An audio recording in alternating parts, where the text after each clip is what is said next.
So ito guys, at tatanggal na natin yung retractor. Ito po siya. Ayan. So kung gusto niyo itong i-test,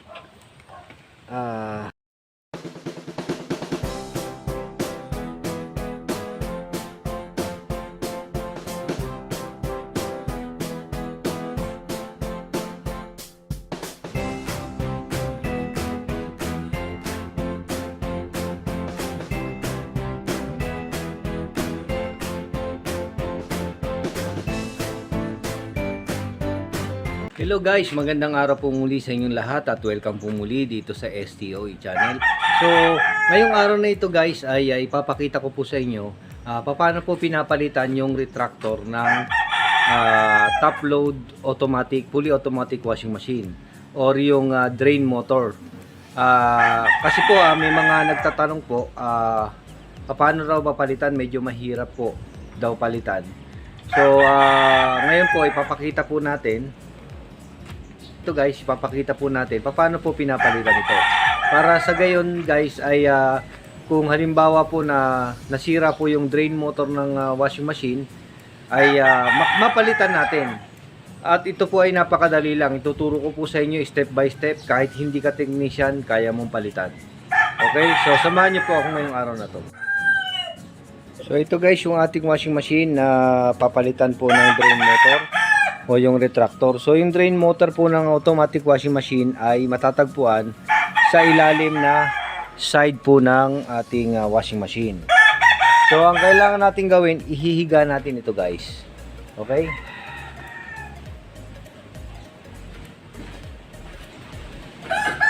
So kailangan po natin ng karton.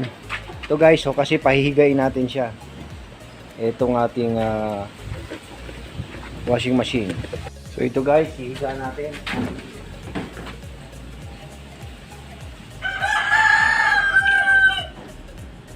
Okay. So yung ating pong drain motor guys, ayun, sa ilalim. So yung iba pong mga brand, may mga cover po dito. Tatanggalin po natin yon, and then papalitan po natin to. Ayan. Okay.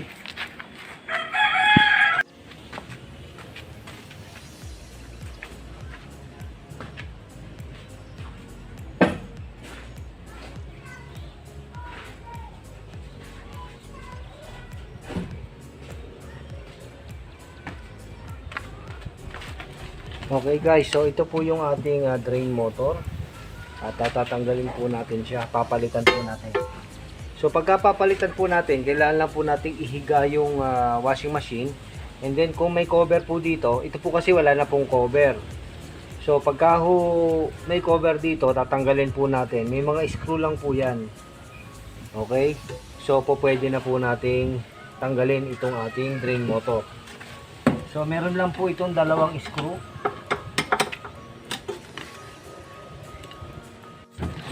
So meron pong dalawang screw guys. Ito po.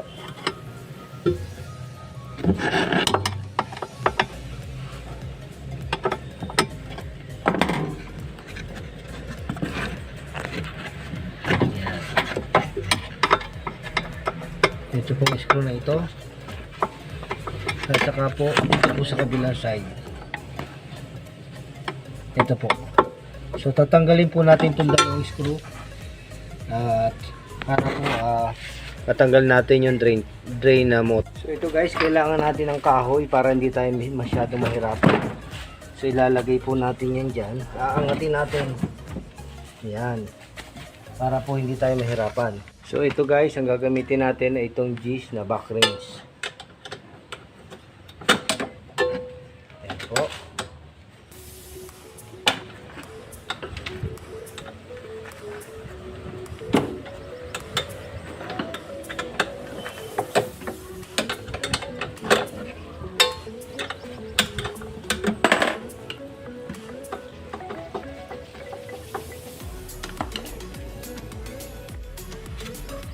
So ayan po.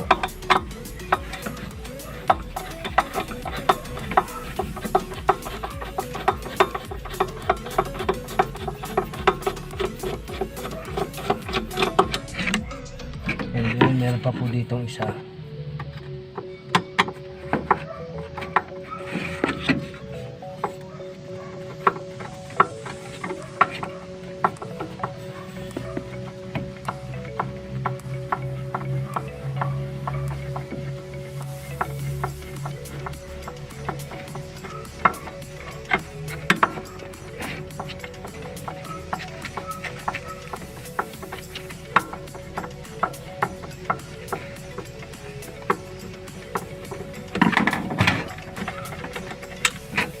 So ayan guys, tanggal na natin. And then kailangan din po natin tanggalin to guys, tong kable. Ito po, dito. So nakapasok po yung ganyan. Nakapasok po yan eh. Then hugutin natin guys. So tingnan natin yung kable. Ayun po. Yun. Yung kable guys ay ito po. Yan. So tatanggalin natin tong kable. So pag-suot natin sa baba. And then ikot natin dito sa side. Ikot po natin sa side. And then tatanggal na po natin.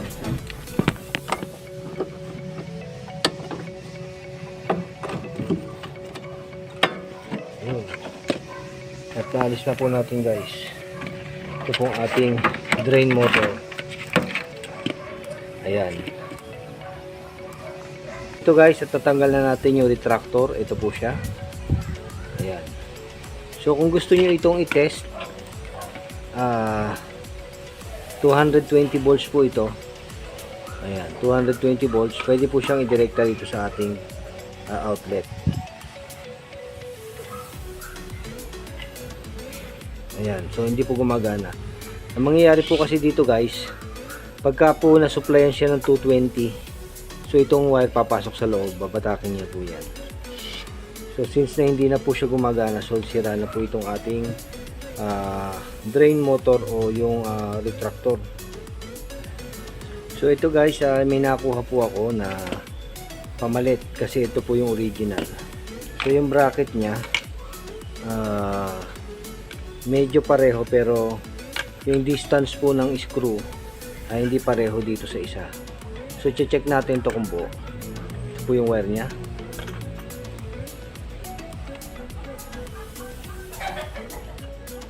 Tingnan nyo guys ha.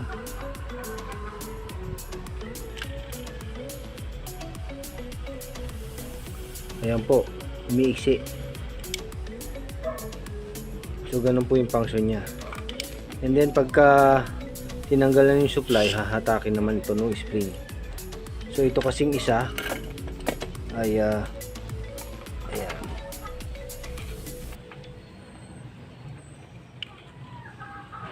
Hindi na po siya umaandar. Hindi na po umahatak. So sira po ito. So ang gagawin natin guys ay lilinisin natin ito. Lilinisin po natin and then pinturahan natin siguro para po magmukhang bago. Okay.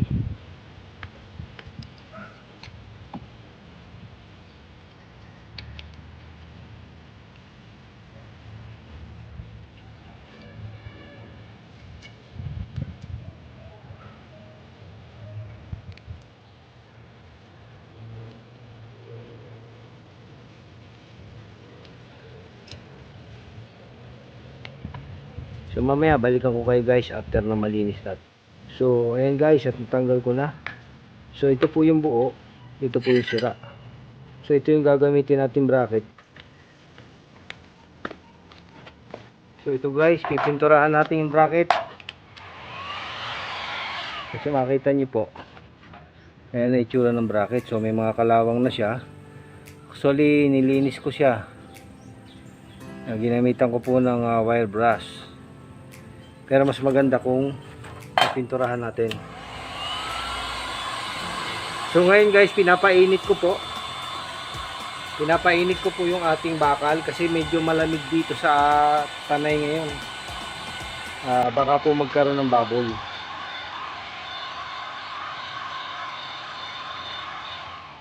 Ayan, and then hindi tayo ng spray paint.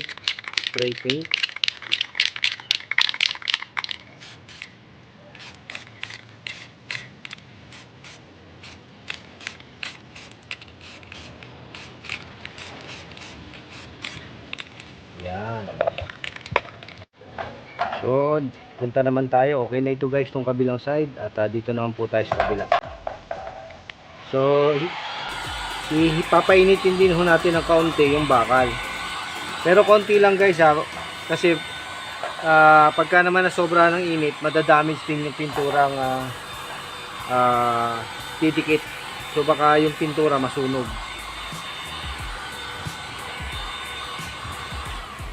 So yung tama lang po na pwede nating hawakan yung bakal, and then bugahan natin ang pintura.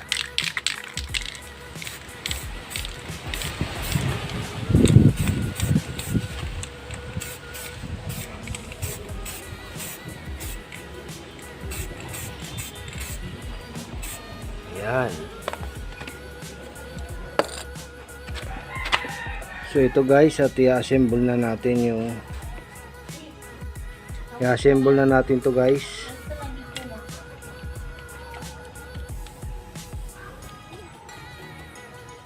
Okay.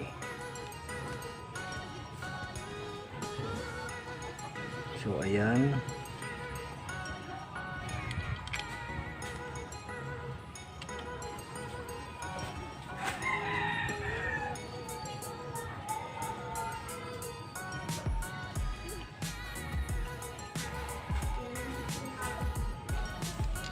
Okay.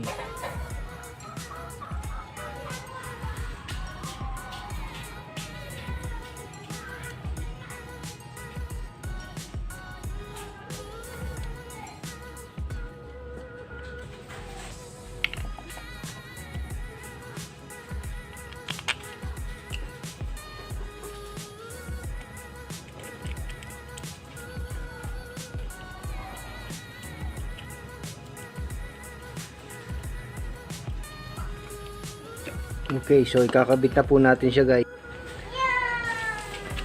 Okay. So ikakabit natin dito.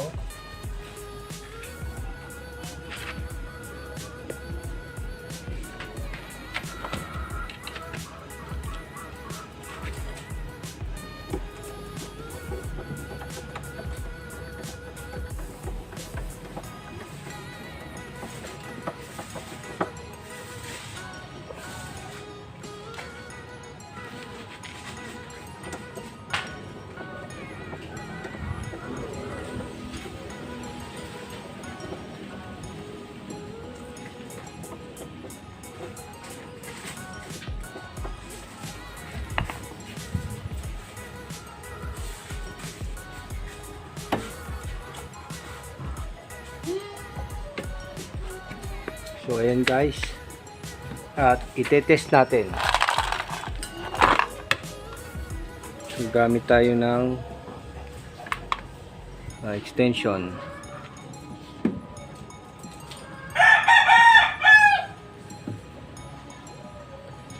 So ayan guys, nakikita natin bumabatak siya. Okay? So pagka tinanggal natin to, bumabalik. So ibig sabihin okay na po yung ating retractor guys. Ayan. So ayan, at iayos na po natin tong wiring. So gusto natin dyan. Okay, so magte-testing tayo guys. Itatayo natin and then testing tayo. Okay, so guys, testing natin. Power on. Then start natin guys. So ayun, lumalabas ng tubig. So ayan guys, at bumilis na po. So ibig sabihin magre-range na po ito after nitong bumilis na po yung ikot. So tingnan natin guys kung magdi-drain siya. Ayan, lumabas po ang tubig. So ibig sabihin guys, gumagana po yung ating retractor o yung drain motor.